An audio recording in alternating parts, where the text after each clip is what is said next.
Bonjour les amis, bonjour la famille, bonjour public, bonjour tout le monde, bonjour camarades. Je voudrais aborder un sujet très intéressant, c'est en fait, euh, c'est le sujet, c'est l'esprit national et l'esprit mondial. En fait,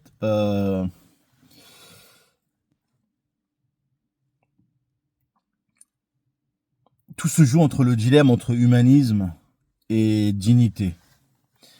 Tout d'abord, de par nos religions, c'est-à-dire christianisme, islam, il y a énormément d'humanité. Sachant qu'il y a quelques siècles de ça, notamment avant le siècle de Lumière, on vivait tous dans la misère humaine.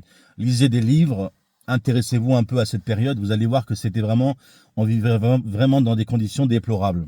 Certains, comme dans les pays d'islam ou en Occident, notamment énormément en Occident, ont innové, ont trouvé des solutions, ont réussi dans cette misère humaine, dans cette souffrance, dans ces difficultés, à sortir de ces difficultés et à trouver des solutions pour, par exemple, l'agriculture, pour, par exemple, la santé, par rapport à la faim, donc l'agriculture, innover dans l'agriculture, notamment sur les rendements, notamment sur l'exploitation, etc.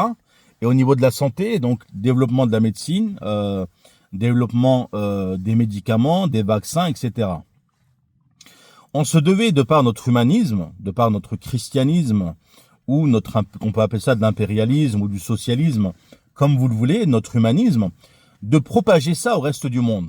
On ne pouvait pas, nous, dans cette misère humaine mondiale qui caractérisait l'ensemble de la Terre, l'ensemble de l'humanité, se développer, trouver des solutions dans une partie du monde et ne pas les propager au reste de l'humanité qui vivait encore, pour la majorité, dans des situations très précaires, notamment au niveau de la cause de la faim et au niveau de la cause de la santé.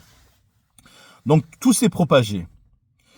Au bout d'un moment, il y a eu contribution, rétribution. Il y a eu les révolutions industrielles, première, deuxième, troisième, quatrième, cinquième, etc. Et de par les révolutions industrielles, pareil. Ça a été dans une partie du monde, notamment en Occident et dans les pays musulmans. Les révolutions industrielles, il a fallu propager. C'est encore ce qu'on a fait. On a propagé. Il y a deux manières de voir les choses. Soit on voit les choses en termes de race, c'est-à-dire qu'on dit qu'il y a des races supérieures et il y a des races inférieures. Il y a des millions de gens sur Terre qui prônent ces idéologies, qui croient encore qu'il y a des races inférieures et des races supérieures. Donc des gens qui seraient moins bien payés et des gens qui seraient mieux payés. Des gens qui vivraient moins bien et des gens qui vivraient mieux.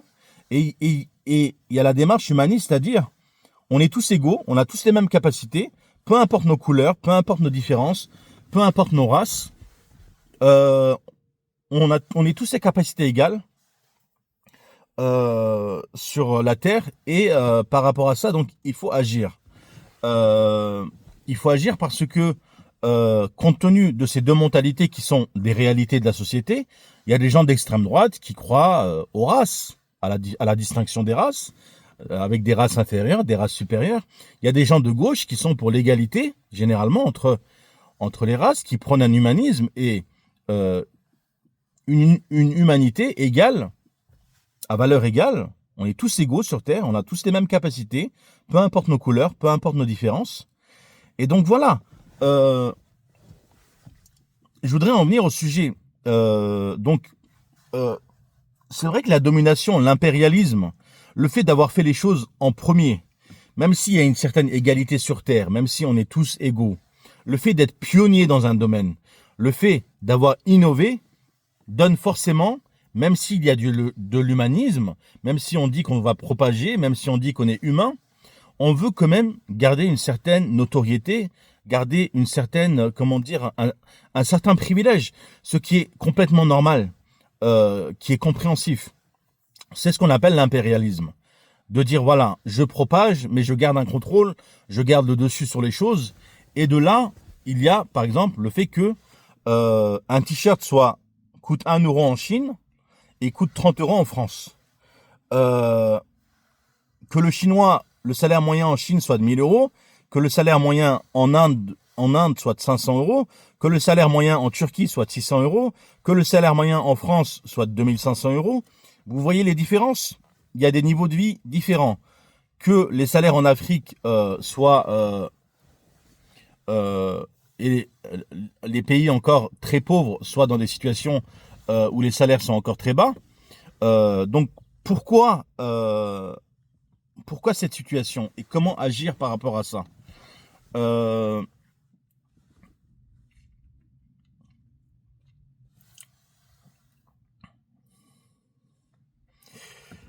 Par rapport à ça, en France, tant qu'on continuera à importer des produits de l'étranger, je ne peux pas comprendre comment on peut importer des produits de l'étranger à des bas coûts et croire qu'on fait gagner notre pays, croire qu'on apporte quelque chose à notre patrie et croire qu'on apporte quelque chose à notre nation, croire qu'on produit, croire qu'on est patron, croire qu'on crée des richesses, croire qu'on produit en important des produits de l'étranger en, en ne les produisant pas dans sa patrie.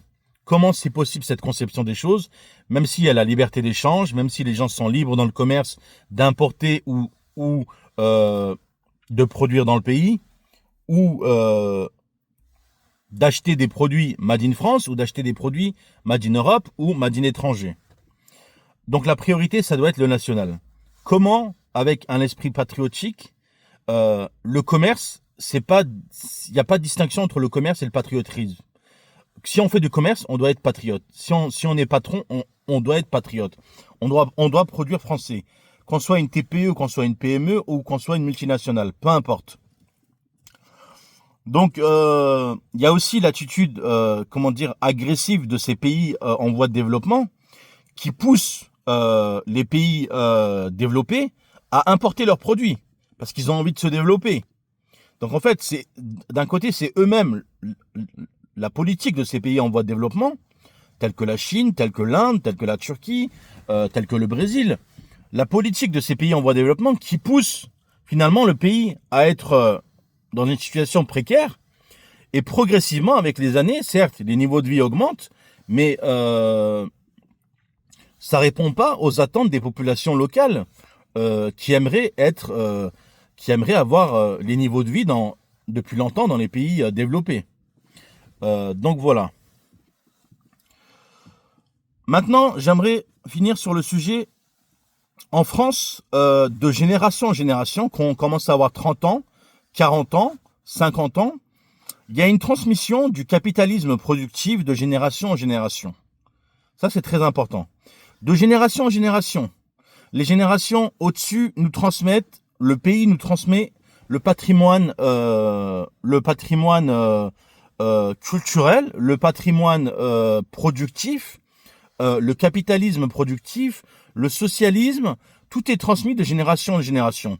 Soit à un moment donné, on est conscient et on est prêt à prendre la relève, on veut prendre la relève, on veut être un acteur dans son pays, produire, on est en capacité, il y a ce lien intergénérationnel à transmettre le capital productif d'une génération à une autre, qui sera prêt à l'accepter et qui sera prêt à faire mieux que la génération d'avant.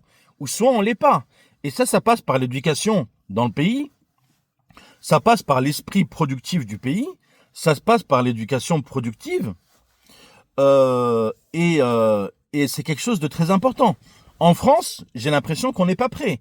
Quand on importe plus de 50% de ce qui est vendu dans le pays vient de l'étranger, je pense qu'il n'y a pas cet esprit français à se dire, moi, je vais produire dans mon pays.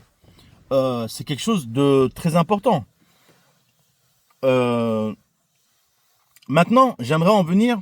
L'esprit productif, ça passe par quoi? Ça passe par l'éducation nationale. Ça passe par l'éducation nationale.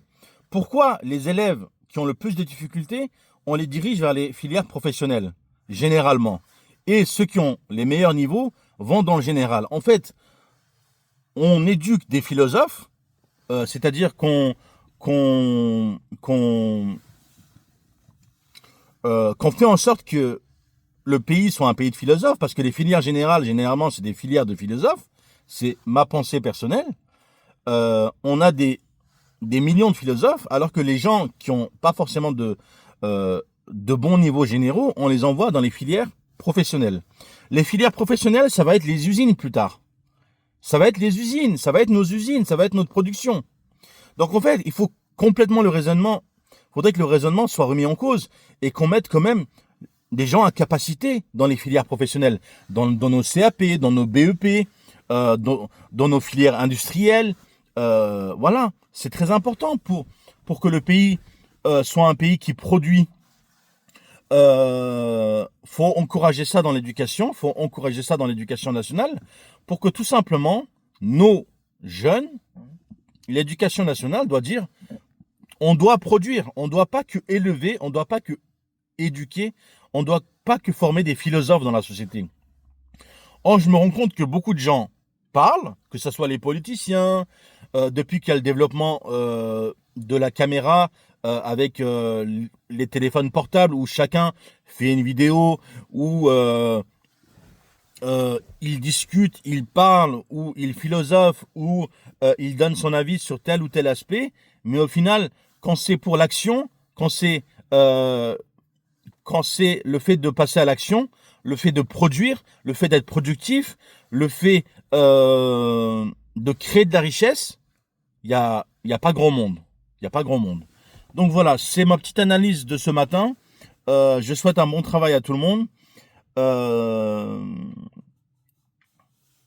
Bon courage, santé, persévérance, humanité, création de richesse, solidarité. Comme je l'ai dit encore cette année, faut tendre la main aux gens en plus ou moins en difficulté dans notre entourage qui recherchent du travail. Dans nos entreprises, on peut toujours créer des postes, notamment dans les directions. Le rôle effectif là de l'équipe dirigeante, que ce soit des comptables, que ce soit des managers, que ce soit du service des ressources humaines, à convaincre la direction, notamment les patrons, pour embaucher davantage, c'est-à-dire créer de la richesse par la dépense. C'est très important. Créer de la richesse par la dépense.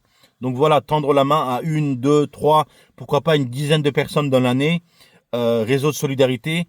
On va pas laisser nos gens dans la merde. On va pas laisser notre France avec 10 millions de gens en dessous du seuil de pauvreté. On va pas laisser notre France avec 10 millions d'handicapés et 12 millions de personnes qui s'occupent de ces handicapés. On va pas laisser notre France avec 10 millions d'étrangers qui sont victimes de discrimination, de racisme, de persécution, d'injustice. On va pas laisser notre classe moyenne s'appauvrir. On va pas laisser nos patrons s'en aller. Voilà, il faut qu'on lutte pour que notre pays, économiquement et socialement, soit au top niveau. Il faut qu'on lutte tous. Voilà, j'ai voulu mentionner ça. Prenez soin de vous. Ciao, ciao.